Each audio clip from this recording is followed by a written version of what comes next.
Most Americans believe retirement is a finish line. You work for decades, save whatever you can, and assume that when the paychecks finally stop, life will somehow sort itself out. But the moment retirement begins, a very different reality appears. Your income disappears overnight, yet your expenses keep coming with quiet determination. Groceries still need to be bought. Insurance still has to be paid. Medical bills slowly increase. And suddenly, the numbers that once felt comforting start to feel dangerously small. Surveys show that more than half of Americans in their late 50s have less than $200,000 saved for retirement. $200,000 might sound respectable, but when you spread it across 25 or 30 years of living, it does not buy safety. It buys anxiety. Charlie Munger once said, "The big money is not in the buying or selling, but in the waiting." Most people misunderstand that sentence. They think it means waiting for the market to save them. What it really means is building the right assets early, then giving them time to do their work. If you want to stop guessing and start building a future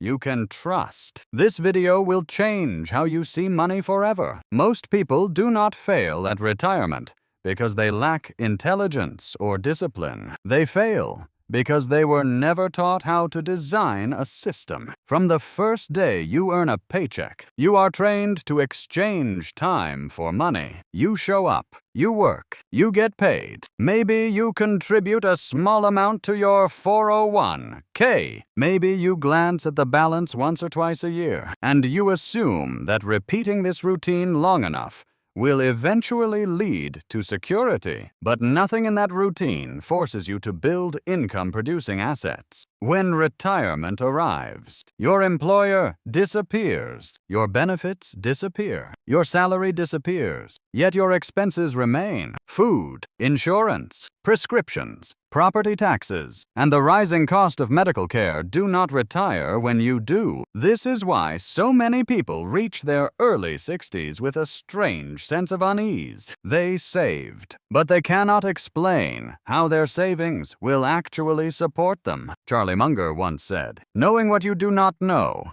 is more useful than being brilliant." Most Americans do not know how fragile retirement really is, because they only see a number, not a structure. A balance can look impressive, while the system underneath it is broken. The most dangerous belief is that retirement is an event. Work hard, cross the finish line, then relax. In reality, retirement is a long phase of life that can last 25 or even 30 years. During that time, inflation quietly erodes purchasing power. Markets go through multiple crashes, and unexpected expenses arrive without warning. Living longer than expected sounds like a blessing, until your money is not built to last that long. This is why saving alone is not enough. Without a deliberate plan to replace your paycheck, protect your purchasing power, and reduce your fixed costs, retirement becomes a guessing game. And when the guessing starts, fear is never far behind. When you stop working, your paycheck stops. That is obvious. But what is not obvious is that most retirement portfolios are never designed to replace that paycheck in the first place. People are taught to accumulate a lump sum. They are not taught to build income. There are only two ways to fund your life from investments. You either sell pieces of what you own, or what you own pays you. Selling shares is like cutting slices off a cake. It works at first, but eventually there is less cake. And when markets fall early in retirement, those slices become dangerously large. Dividend growth stocks solve that problem differently. They are businesses that share their profits with you every quarter. Not once, not when you feel lucky, but consistently, year after year. And the best of these companies do not just pay dividends, they raise them. Charlie Munger once said, "A great business at a fair price is better than a fair business at a great price. In retirement, this is not just philosophy, it is protection. You are no longer trying to beat the market. You are trying to build something that survives it. $1 million invested in dividend stocks yielding 3% produces $30,000 a year. $30,000 might not sound like enough to live on, but this is where most people stop thinking. They look at the first year and forget the next 20. If those dividends grow 7% per year, after 5 years, that income becomes more than $40,000. After 10 years, it approaches $60,000. After 20 years, it exceeds $100,000 per year, all without selling a single share. This is the quiet power of compounding income. Close-up of quarterly dividend payments landing in a brokerage account. The secret is quality. You are not chasing the highest yield. High yield often means high risk. You are looking for companies with strong brands, conservative balance sheets, durable earnings, and long histories of raising payouts. These are the kinds of businesses that survive recessions, inflation, and technological change. Charlie Munger once warned, "It is not supposed to be easy. Anyone who finds it easy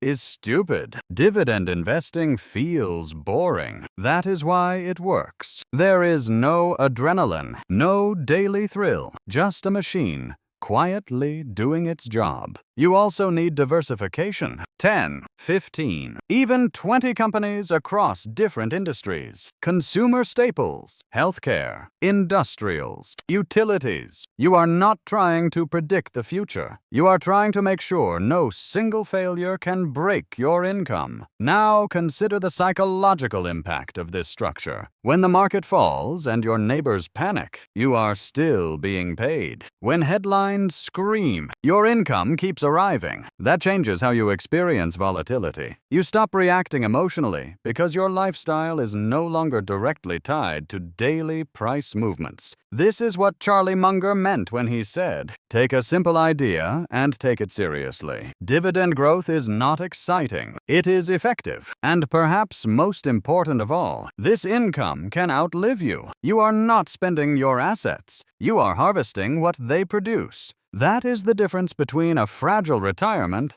and a resilient one. Most people retire with a portfolio that looks impressive on paper but collapses under pressure. They own growth stocks that do not pay income. When the bills arrive, they are forced to sell. That is not investing. That is liquidation. Dividend growth stocks are the opposite. They are your financial oxygen. You do not notice them until they are missing. If dividend growth stocks are your paycheck, your S&P 500 index fund is your future. Most retirees make one of two mistakes. They either rely completely on income assets and stop growing, or they chase growth so aggressively that they forget how to live. The index fund exists to balance those extremes. It owns the productive core of the American economy. 500 companies across every major industry. You are not betting on one idea. You are betting on the continued ingenuity, labor, and resilience of an entire nation. Charlie Munger once said, "The first rule of compounding is never interrupt it unnecessarily." This is the asset you are not supposed to touch. It is not there to pay your bills. It is there to compound quietly in the background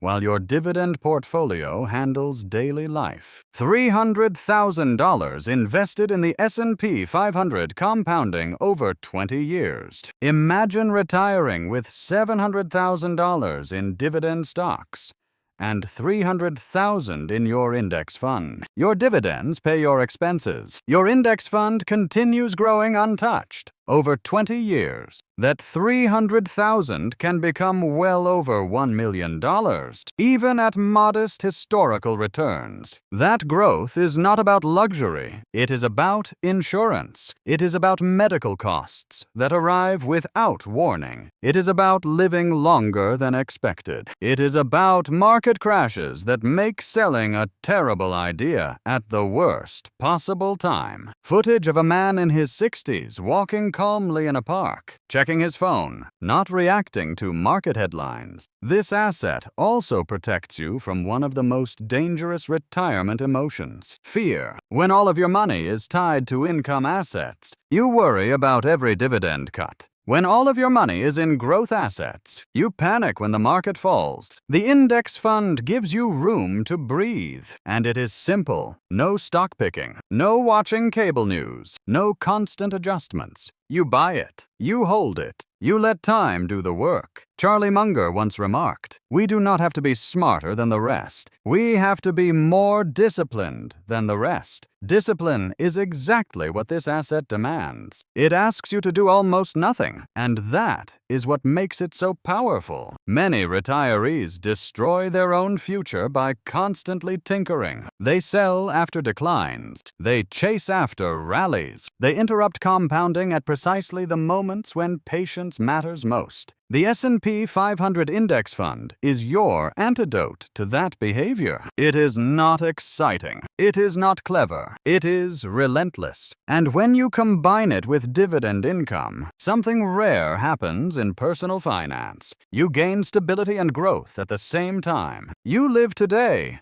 without sacrificing tomorrow. This is not about beating anyone. It is about building a structure that allows you to age without financial fear. Your dividend portfolio pays you. Your index fund protects your future. Together, they turn retirement from a gamble into a system. For centuries, real estate has played the same role in every civilization. It has provided shelter, stability, and income. Long before stock exchanges existed, people understood that owning property meant control over a piece of economic life. But here is the critical distinction. Your primary residence is not an investment. It is a place to live. It may increase in value, but it does not pay you. It costs you money every month in taxes, insurance, and maintenance. Income-producing real estate is different. Rental property is not about appreciation. It is about cash flow. It sends you money whether the market is up or down, whether headlines are optimistic or terrifying. Charlie Munger once said, "All I want to know is where I am going to die, so I will never go there." In retirement, that wisdom translates into avoiding fragile income sources. Real estate income is rarely fragile. People always need somewhere to live. Footage of tenants paying rent through a digital portal. The landlord reviewing monthly statements. When inflation rises, rents usually follow. That is not magic. It is necessity. Landlords face higher costs, and those costs are passed on. This makes real estate one of the few assets that naturally adjusts to a rising cost of living. Stocks can suffer. Bonds lose purchasing power. But a well-chosen rental property keeps doing what it was designed to do, generate income. And if you do not want to deal with tenants, repairs, or late-night phone calls, real estate investment trusts exist for a reason. REITs own and operate income-producing properties and distribute most of their profits to shareholders. They allow you to benefit from real estate without ever changing a light bulb. Comparison chart showing stock income, bond income, and rental income over time with inflation. This third asset does something your stock portfolio cannot. It adds diversification that is not perfectly tied to Wall Street. When markets fall, people do not suddenly stop paying rent. They adjust their budgets. They stay in their homes. This is why retirees who own income-producing property often experience recessions very differently. While others are forced to sell assets at depressed prices, their real estate continues working. Now, real estate is not effortless. There are vacancies, repairs, management decisions. But the reason it has survived every economic era is simple. It solves a real human need. And when you layer real estate income on top of dividend income and index growth, you create a retirement structure that does not depend on any single outcome.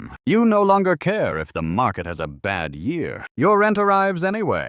This is the quiet strength of diversification done correctly. It is not about maximizing returns. It is about surviving reality. The goal is not to impress anyone. The goal is to wake up in your 70s knowing that the checks will keep coming. Inflation is not dramatic. It does not crash your account overnight. It erodes you slowly, quietly, year after year, until one day you realize your lifestyle no longer fits your income. Most retirement plans underestimate this risk. If you retire with $50,000 a year and inflation averages 4%, for 10 years, the purchasing power of that income drops to roughly $33,000 in today's dollars. Nothing feels different at first. Then groceries cost more. Insurance premiums climb. Property taxes inch upward. Suddenly, your comfortable budget feels tight. This is why traditional bonds can be dangerous in retirement.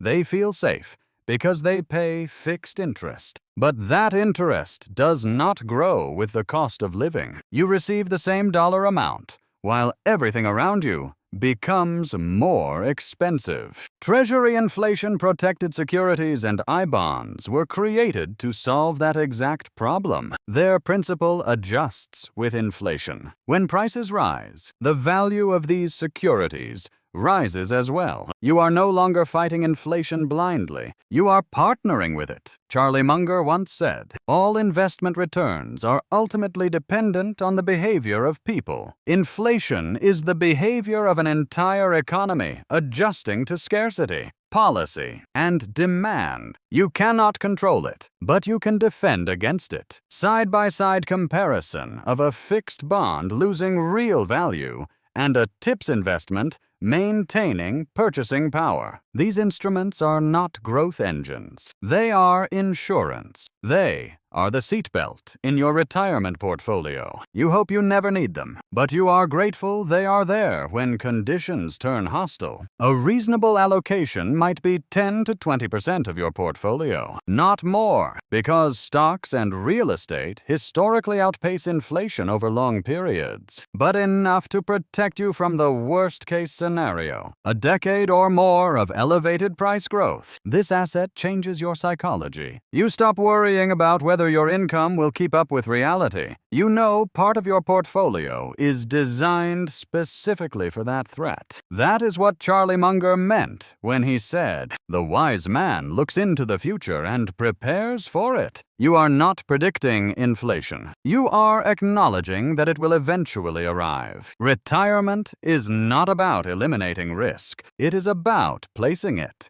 where it can no longer destroy earlier. I told you that your primary home is not an investment. That is still true. It does not pay you. It costs you money. But when it is paid off, it becomes something more powerful than any stock or bond. It becomes security. Housing is usually the single largest expense in retirement. If you are paying $2,000 a month in rent or mortgage, that is $24,000 a year you must replace forever over 20 years. That is nearly $500,000. That is income your portfolio must generate before you can enjoy a single dollar of freedom. Eliminate that payment, and the entire equation changes. Charlie Munger once said, "Take a simple idea and take it seriously." Few ideas are simpler or more ignored than this. Lower your fixed costs, and every other asset in your portfolio suddenly works better. Retired couple sitting calmly on their porch, sipping coffee in the morning light, without a mortgage. Your required income drops dramatically. Market downturns become tolerable instead of terrifying. Medical expenses become manageable instead of catastrophic. Some people argue that mathematically it is better to invest than to pay off a low-interest mortgage. That may be true on paper, but retirement is not a spreadsheet. It is a phase of life. It is about sleeping at night. It is about knowing that no bank can force you out of your home because a payment became inconvenient. If you are in your 40s, the strategy is simple. Buy less house than you can afford. Choose shorter loan terms when possible. Make extra payments whenever you can. Aim to have your mortgage gone before 60. If you are in your 50s with a large balance, urgency becomes your ally. This may mean delaying retirement. It may mean downsizing. It may mean rethinking priorities. What it cannot mean is hoping the problem will disappear. Retiring with a mortgage is one of the fastest ways to turn retirement into financial stress. Eliminating that obligation is not glamorous, but it changes everything. At this point, you have probably noticed a pattern. None of these 5 assets are trendy. None of them promise overnight wealth. And yet together, they form something most Americans never build. A system. Dividend growth stocks replace your paycheck with income that grows over time. The S&P 500 index fund compounds quietly in the background, protecting your future. Income-producing real estate gives you cash flow that is not tied to Wall Street. Tips and I-bonds defend you from inflation when prices rise. A paid-off home slashes your largest expense and restores control over your life. Each asset protects you from a different risk: market crashes, inflation, longevity, unexpected expenses. Together, they remove the need to guess. Charlie Munger once said, "Take a simple idea and take it seriously." Retirement success is not about brilliance. It is about preparation. It is about making a series of small, disciplined decisions long before you feel ready. Most people fail, not because they make terrible choices, but because they delay good ones. They assume there will be time later. They assume something external will save them. They assume they will figure it out when they are closer to retirement. Time does not reward that behavior. If you are in your 30s, your advantage is time. Use it while it is available. If you are in your 40s, your advantage is income. Direct it with intention. If you are in your 50s, your advantage is clarity. Act decisively. And if you are already near retirement, your advantage is honesty. Face the numbers and take responsibility for them. Do not try to build all 5 assets at once. Pick one. Buy your first dividend stock. Open an index fund. Research rental properties or REITs. Purchase your first inflation-protected security. Make one extra mortgage payment this month. Then repeat. This is how people quietly succeed at retirement, while others wonder why it feels so hard. If this video helped you see your future more clearly, make sure you subscribe so you do not miss the next lesson in this series. And leave a comment below telling me which of the 5 assets you are going to start building first. Your future self is not asking for perfection. They are asking for action.